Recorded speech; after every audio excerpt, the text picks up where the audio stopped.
Tink, there's times you walk in stadiums and there's almost like contrived enthusiasm. You force yourself, maybe, all right, if this happens, if that happens.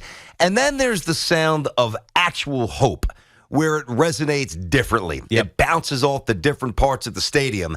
And I don't know about you, but that's what MetLife sounded like to me this past weekend. Not contrived hope, but a real belief in finally the Giants getting the direction right.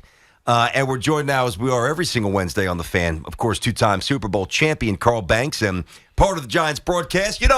You've called a lot of games there, Carl, and a lot of ugly ones the last 10 years or so. Did it sound different to you? 100%. I noticed that, I guess after that first game, the anticipation, right, of really having a real team, and you walk in the stadium, opening kickoff, it was very electric, and then Carter Coughlin creates a fumble, and it's the old Giants crowd. It's the Giants crowd of old. And it's like, wow. And then they got restless by halftime, which is the Giants crowd of old. But pulling off a win like they did only makes this fan base even more optimistic. They're realistic, obviously, but they're optimistic, and they're going to root this team on. Yeah. Carl, I was a little bit surprised that there were boos. I know they're frustrated with the offense, and they were anemic, let's face it, in the first half. They had 2 turnovers in plus territory and only came away with 6 points. So I get it. But were you surprised as well that we're game 2. No. They're 1-0, right? Think about it. It's like this fan base has been on a roller coaster for so many years, and it's like they don't want to be teased. They want to be able to say, okay, yeah, we're here, we're coming, you guys got our back. And so I wasn't surprised, but I think the fact that they were able to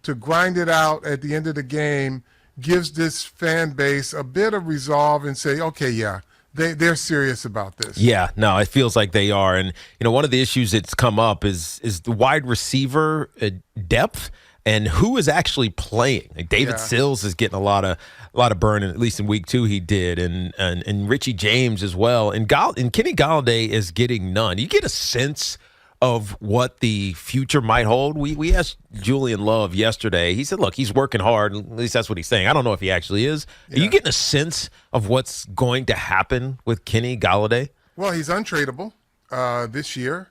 I don't think he's a washed player. I think he still has some ability. It's up to him at this point because I think the coaches are being very honest with him, and they're saying, well, this game plan and what they're doing doesn't fit your skill set. Now, I've been told that before. Yeah. When I had a lot of good players around me and we were all competing to get, on third down packages. So when you get told that, well, you don't cover well in man, so we can't play you here, and we got 2 other guys that are rushing, that next week in practice, I'm covering everybody and I'm rushing. Yeah. And that's what he's got to do. He's got to prove to these guys, look, I belong in every situation. I'm just not a tall guy. Or he can say, let me learn the tight end position too, so that I could be even more of a threat. Wow. Tight end position. Yeah. You think he'd be amenable to that? Do you think he would?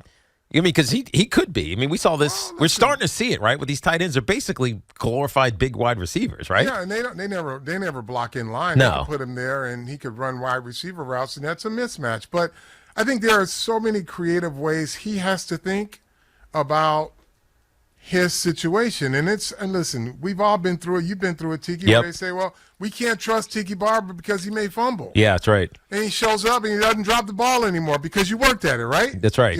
So that's how it works. Okay, we're talking to Carl Banks, 2-time Super Bowl champ, Giants royalty, obviously part of the Giants broadcast crew. We're the home of the Giants here on The Fan. So, Carl, one thing I've known about Carl, I've seen him at games a million times over the years. He's a huge St. John's guy. He's a big basketball guy in general. You've been in the city for a long time. You played with LT, when Ewing was active and some of the great Messier, some of the great luminaries of the sport of our city.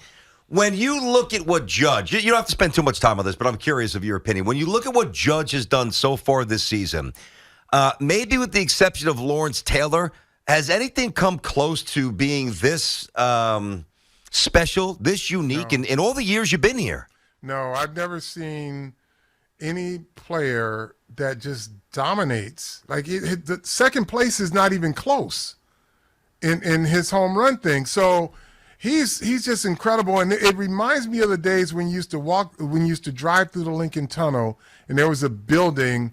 One was Darryl Strawberry, the other one was Lawrence Taylor, and the other one was Doc Gooden. And that he is ascended to greatness beyond just what a great Yankee is. This is elite level stuff. Can you imagine him leaving? No, I don't want to imagine. No, I know you don't want him to, but can you imagine it? Yeah, but in a world of owners that say we'll spend whatever to get this name, you got to be the right team. He's got to know that there's a cachet to being a New York Yankee. Now, the Mets may make a case, right, because he's still in this area. But you just can't go to any team because they gave you money, because it just kills your brand. You're just, you're the tree that falls in the forest and nobody even cares. Like Mike Trout, a lot of his years. I got you.